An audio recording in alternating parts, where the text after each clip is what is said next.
Welcome to 30/60 with me Chakravarti. ముందుగా headlines.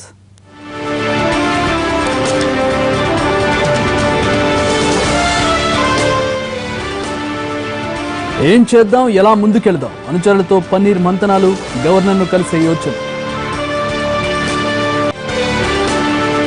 Majority ఎమ్మెల్యేల మద్దతు మాకే ఉంది, గవర్నర్కు తెలిపిన పళనిస్వామి నేరుగా రిసార్ట్. తెలంగాణలో 1, ఏపీలో 8 స్థానాలు, స్థానిక సంస్థల ఎన్నికలకు విడుదలైన షెడ్యూల్. వాడి వేడిగా ఏపీ మంత్రివర్గ సమావేశం, చంద్రన్న బీమా అమలు తీరుపై సీఎం ఆగ్రహం. పాకిస్తాన్ క్రికెట్లో ఫిక్సింగ్ కలకలం, మాజీ ఓపెనర్ షహజాద్ ను సస్పెండ్ చేసిన పీసీబీ.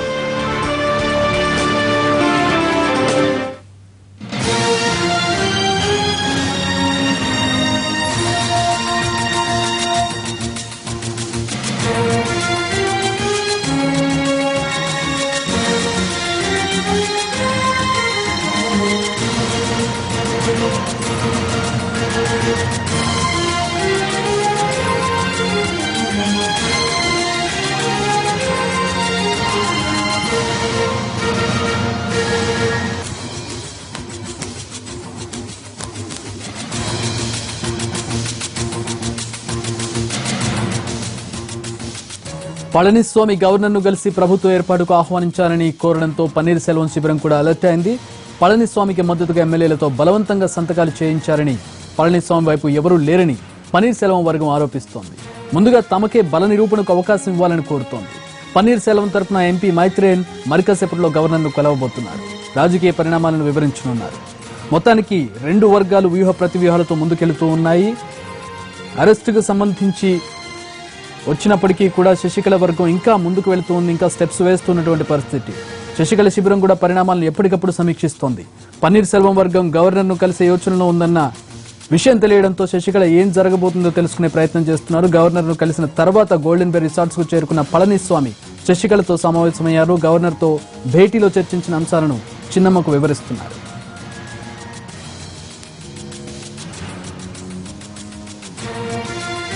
రాజ్భవన్ లో గవర్నర్ విద్యాసాగర్ రావుతో పళనిస్వామి మొత్తం 30 నిమిషాలపైనే భేటీ అయినట్లుగా తెలుస్తోంది. తనకు మద్దతిస్తున్న ఎమ్మెల్యేలతో కలిసి రాజ్భవన్ కు వచ్చిన పళనిస్వామి విద్యాసాగర్ రావును కలిశారు.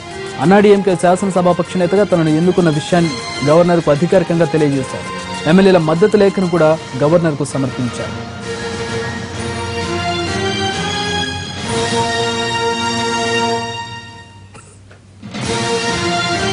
ప్రభుత్వం ఏర్పాటు చేయడానికి పూర్తి మెజారిటీ ఉందన్నారు పళని వర్గం నేతలు. అదే విషయం గవర్నర్ కు తెలియజేశామంటున్నారు.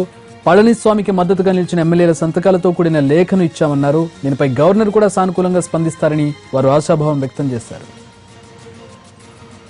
அழைத்து பதவி பிரமாணம் செய்து வைப்பார்கள் என்று நம்புகிறோம், எதிர்பார்க்கிறோம். நிச்சயமாக அது நடைபெறும்.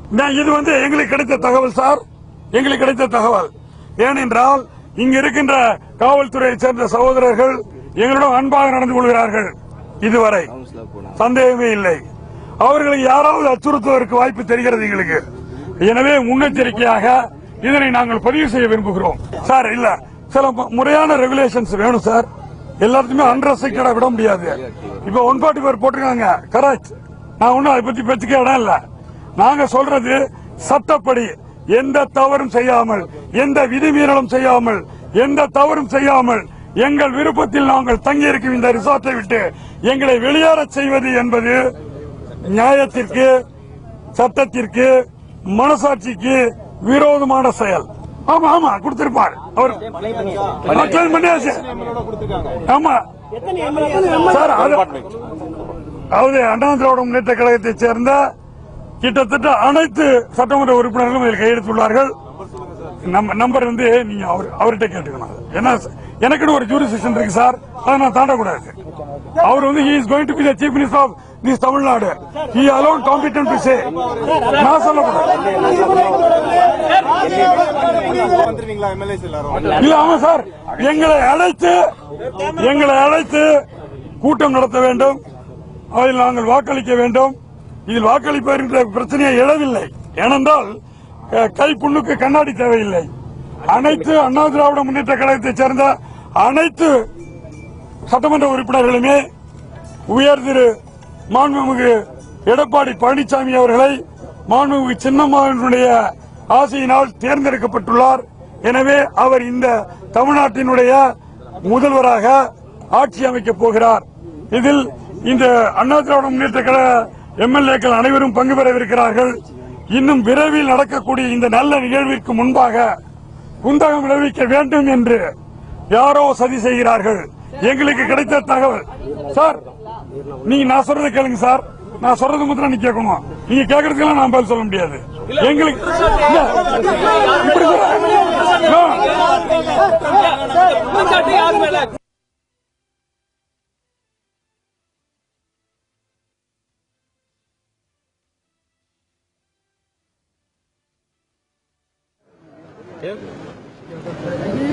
அப்படியே போயிடணும்.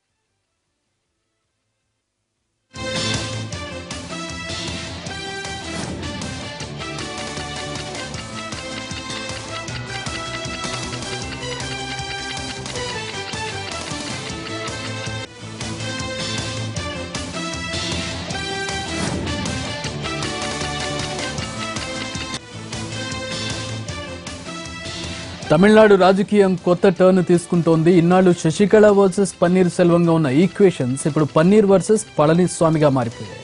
కేసు తీర్పు వచ్చాక ఆగమేఘాల మీద శశికళ స్థానంలో పళనిస్వామిని ఎన్నుకున్నారు క్యాంప్లో ఉన్న ఎమ్మెల్యేలు.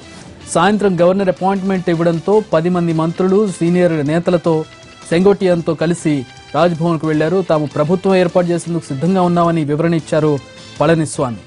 మొత్తంగా చూస్తే పన్నీర్ సెల్వం వర్సెస్ పళనిస్వామిగా మారింది. శశికళ పక్కకు తప్పుకొని వెనకాల ఉండి రంగం నడిపిస్తూ ఉన్నటువంటి పరిస్థితి.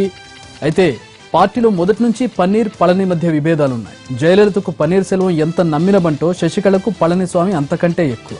అందుకే తనకు శిక్ష ఖరారవగానే మరో ఆలోచన లేకుండా ఆయన శాసనసభాపక్ష నేతగా ఎన్నుకోవాలని క్యాంప్లోని ఎమ్మెల్యేలకు సూచించారు శశికళ. ఇక పళనిస్వామి ఏ అడుగేసినా చిన్నమ్మ కనుసన్నెల్లోనే ఉంటుంది.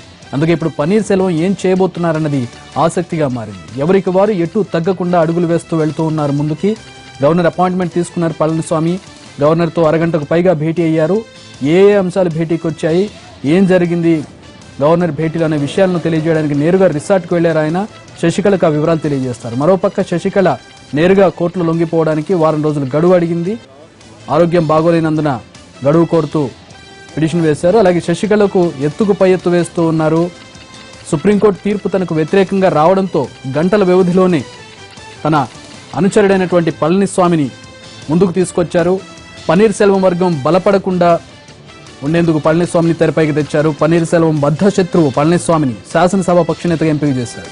జైలుకు వెళ్లినా పార్టీపై పట్టు కోల్పోకుండా ఉండేందుకు శశికళ ముందస్తు వ్యూహాన్ని సిద్ధం చేసినట్లుగా కనిపిస్తోంది. శశికళకు మద్దతు పలికిన ఎమ్మెల్యేలంతా పళనిస్వామికి కూడా మద్దతు ఇచ్చారు. దీంతో ఆయన శాసనసభ పక్షనేతగా ఎన్నుకోబడ్డారు.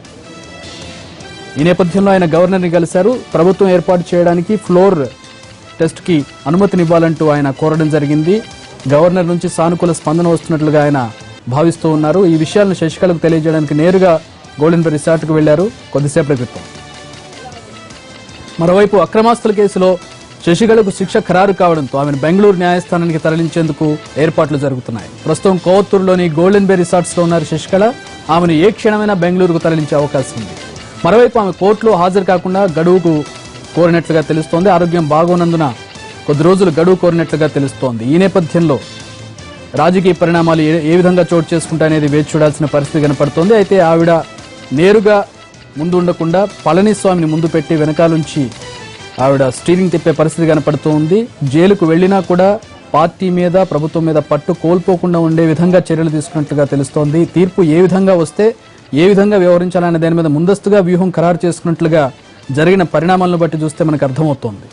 అక్రమాస్తుల కేసులో శశికళకు జైలు శిక్ష పడ్డంతో పన్నీర్ వర్గం ఫుల్ జోష్లో ఉంది.